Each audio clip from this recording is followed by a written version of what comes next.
guys, for today my vlog, may papakita ako sa inyo. Eto na, papakita ko. Marker! Ang magandang kulay na to. Eto yung uso sa TikTok.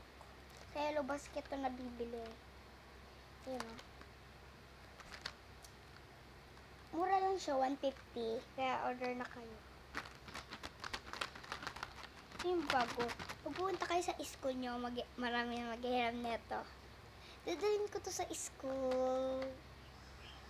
Ito yung favorite ko, yung na-try. So, meron kasi kong ganito. Yan. Diba? Yung may plastic siya. Tapos, maganda yung ano. May plastic para agad pag nabaksak mo, hindi madumihan agad yung mga ganun. Yung plastic niyang lalagyan. Okay. Maganda kulay. Ito, pwede mo magawa. Pwede kayo magkulay sa mga bata. Pag walang mga design. Tapos, parang galing, galing China o kaya ibang bansa.